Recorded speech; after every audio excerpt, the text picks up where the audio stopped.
mementingkan kekuasaan daripada etik. Kan dalam politik Jawa nomor satu itu kekuasaan. Sehingga di awal tahun 2023 kemarin kan ada isu 3 periode kan. Itu isu yang benar-benar berembus dari istana. Dan mulailah tabiat Jokowi sang raja Jawa ini muncul. Saya malah nyebutnya Machiavelli Jawa. Liciknya tuh culas betul dia. Bayangin, dia gagal 3 periode. 3 periode itu isu yang digunakan untuk tes ombak. Apakah masyarakat itu menerima itu atau enggak? Meskipun approval rating beliau adalah 80%, itu bantuan BLT semua. Jadi kalau teman-teman tahu, BLT sekarang itu dimasifkan kembali dari bulan Maret ke Mei, September ke November, dan nanti Januari sampai Juni itu akan ada BLT besar-besaran. Saya rasa pantas untuk menobatkan beliau sebagai alumnus UGM paling mantap. Dia ada cerminan buruk. Bagaimana kita pernah mempercayai seorang pemimpin yang dulunya kita anggap sebagai harapan baru. Hari ini pemimpin yang sama yang membunuh harapan itu. Masihkah kita percaya pada Jokowi? Masihkah kita percaya pada Jokowi? Dulu ada yang bilang saya ini kelemar-kelemar. Ada yang bilang juga saya itu pelongo-pelongo. Kemudian ganti lagi, ada yang bilang saya ini otoriter. Kemudian ada juga yang ngomong saya ini bebek lumpuh. Dan baru-baru ini ada yang ngomong saya ini bapak Bipang. Dan terakhir ada yang menyampaikan mengenai the king of lip service. Ya saya kira ini bentuk ekspresi mahasiswa. Dan ini negara demokrasi, jadi kritik itu ya boleh-boleh saja, dan universitas tidak perlu menghalangi mahasiswa untuk berekspresi. Tapi juga ingat, kita ini memiliki budaya tata krama, memiliki budaya kesopan santunan. Ya, saya kira biasa saja, mungkin mereka sedang belajar mengekspresikan pendapat. Usai melemparkan sentilan pedas ke Presiden Jokowi yang sempat bikin gaduh dan menghebohkan media sosial beberapa waktu yang lalu, kini Ketua BEM Universitas Gadjah Mada, Gilbran Muhammad Nur, mengaku kalau dirinya mendapatkan teror usai memberikan gelar alumnus UGM paling memalukan kepada Presiden Joko Widodo. Hal itu diungkapkan oleh Gilbran saat diwawancarai oleh Abraham Samad dalam akun YouTube-nya Abraham Samad Speak Up. Apakah sekarang setelah melakukan mimbar-mimbar bebas di kampus, mengkritik, walaupun kritiknya itu sebenarnya kritik memang, apakah Mas Gibran belum pernah ditelepon atau diteror atau diancam? Baru aja Bang tadi pagi.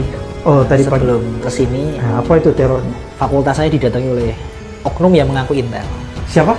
Oknum yang mengaku intel. Apanya yang didatangi? Fakultas saya. Oh, fakultas. Kebetulan, Mas Gibran dicari? Iya. Ada Mas Gibran? Lebih ke meminta biodata dari saya pribadi. Oke. Melalui fakultas. Oke. Alhamdulillah fakultas sangat kooperatif. Kebetulan juga cukup dekat dengan fakultas, dekanat di fakultas peternakan. Kooperatif maksudnya apa? Kooperatif dengan petugas itu atau kooperatif? Kooperatif kepada saya. Oh, artinya, kalau misal si oknum yang mengaku intel ini tidak ada surat tugas, tidak ada surat permintaan, ya kita akan tolak. Itu sebenarnya cara dari dekanat biar menjaga saya. Saya juga pernah ditelepon dihubungi ya salah satu oknum, nomornya tidak dikenal. Uniknya Bang, dia minta biodata, CV, nama ibu kandung, alamat, dan dia mengaku dari salah satu fakultas di sebuah universitas di Bogor. Saya penasaran kan, dan saya curiga, kenapa orang ini tiba-tiba memintai CV? Katanya buat tugas kuliah. Seumur hidup saya hampir 5 tahun berkuliah di UGM, saya tidak pernah dapat tugas mata kuliah memintai CV ketua BEM. Belum pernah. Dan ketika saya dapat pesan itu, saya agak skeptis. Kayaknya masih terus berlanjut nih suasana panasnya. Abraham mulanya menanyakan kepada Gilbran apakah ada teror yang dialaminya pasca melontarkan kritik pedas kepada Presiden Jokowi.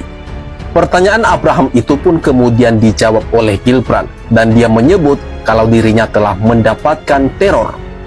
Baru aja tadi pagi sebelum kesini fakultas saya didatangi oleh oknum yang mengaku intel. lebih meminta biodata dari saya pribadi melalui fakultas. Alhamdulillah fakultas sangat kooperatif, kebetulan juga cukup dekat dengan fakultas, kata Gilbran yang dikutip pada Selasa 19 Desember 2023. Lebih lanjut, Gilbran mengatakan pihak fakultas bersikap kooperatif kepadanya dengan melindungi data pribadinya. Kalau misal si oknum yang mengaku Intel ini tidak ada surat tugas, tidak ada surat permintaan, ya kita akan tolak. Itu sebenarnya cara biar menjaga saya, kata Gilbran menegaskan. Saya ceklah di internet website, apakah ada fakultas A di universitas tersebut. Ternyata tidak ada, Bang. Ngakunya beliau, saya dari fakultas pertanian. Oke. Universitas di Bogor, swasta. Saya cek, saya sampaikan ke yang bersangkutan, Mas ini nggak ada fakultas pertanian di universitas A gitu. Oh, mohon maaf, salah fakultas, saya dari fakultas biologi, tapi tugasnya ekonomi dan bisnis. Oke. Nah itu saya udah mulai tambah skeptis. Serang beberapa waktu lama, saya kepo kan. Ini siapa nih orang kan? Karena sempat saya telepon, beliau langsung tidak memperkenalkan diri, langsung nanyain, boleh minta CV mas, boleh nanyain alamat orang tua, tempat tinggal dan sebagainya macam lainnya. Tidak saya respon, saya bilang, benar mas saya ada rapat gitu kan. Setelah saya cek pakai salah satu aplikasi Get Contact, ternyata beliau adalah salah satu intel di sebuah matra TNI. 3 matra itu adalah salah satu matra yang menghubungi saya. Banyak banget, nggak cuma 1-2 list, tapi di Get Contact itu hampir semuanya menuliskan Intel dengan angkatannya Sintel atau Intel, itu ada angkatannya di belakang. Banyak banget. Dan lucunya adalah kalau misal si Intel ini ingin mengorek informasi, ya tolonglah yang pintar gitu. Survei dulu kira-kira univnya di mana, fakultasnya apa, baru kemudian bisa menanyakan ke saya. Kalau misal Anda ini sebagai Intel tidak men-screening dan profiling dulu, nah itu kacau. Kita sebagai mahasiswa juga tahu, Bang. Kita tidak sebodoh itu untuk diulik informasinya. Sebelum itu lagi, Gilbran juga pernah ditelepon oleh salah satu oknum yang mengaku dari sebuah fakultas di salah satu universitas swasta di Kota Bogor. Penelpon itu meminta biodata dirinya, termasuk dengan alamat kedua orang tuanya. Penelpon berdalil meminta data Gilbran untuk tugas kampus. Namun karena curiga, Gilbran akhirnya tak memberikan data apapun ke si penelpon. Saya penasaran dan saya curiga kenapa orang ini tiba-tiba meminta CV, katanya buat tugas kuliah. Seumur hidup saya hampir 5 tahun berkuliah di UGM, saya tidak pernah dapat tugas mata kuliah meminta CV ketua BEM, kata Gilbran dengan penasaran. Seperti yang sempat viral beberapa waktu yang lalu, Presiden Jokowi mendapatkan penghargaan dari Badan Eksekutif Mahasiswa Keluarga Mahasiswa atau BEM KM Universitas Gadjah Mada atau UGM sebagai alumnus UGM paling memalukan. Penobatan Jokowi sebagai alumnus UGM paling memalukan ini diberikan oleh BEM KM UGM di Bundaran UGM pada Jumat 8 Desember 2023 yang lalu. Sikap mereka ini pun menuai kontroversi di tengah masyarakat. Seorang alumnus yang kini menjabat sebagai presiden selama 2 periode malah dikatain begitu. Nah, menurut kalian ini bagaimana? Kalau BEM UGM memberikan predikat alumnus paling memalukan ke Presiden Jokowi, dalam konteks ini maka saya memberikan predikat paling sabar ke Pak Jokowi. Tapi gak tahu sih orang-orang di belakangnya. Setuju gak? Sabar dalam menerima setiap kritik. Meskipun ada yang menilai beliau juga tidak sabaran dalam melanjutkan pengaruh kekuasaan. Tapi dengan santainya dia bilang mengkritik boleh saja, tetapi etika dan sopan santun ketimuran tidak boleh dilupakan. Tapi Pak, sedikit saran, sudah koreksi Ketua MK sekaligus adik ipar Bapak yang terbukti melanggar kode etik. Kayaknya ini lebih berbahaya deh daripada omongan mahasiswa. Mungkin bagi Bapak ini cuma menggelitik, tapi tidak cukup untuk sabar, Bapak mesti mendengar. Nah, ini salah satu kritik yang saya buat sesopan mungkin, tapi kita mesti menerima fakta bahwa kritik yang sopan itu jarang didengarkan.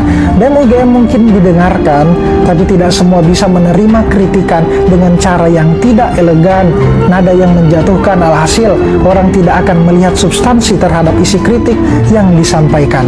Memang mahasiswa harus jadi garda terdepan mengawasi pemerintahan. Peran ini tidak akan pernah tergantikan meski banyak catatan dan menaruh kekecewaan, tapi kita juga tidak boleh tutup mata atas apa yang telah dilakukan Presiden. Ya, sedikit kata, tapi sudah banyak bekerja dengan nyata. Kalau kita sudah buat apa untuk negara? Debat tetap pakai adab.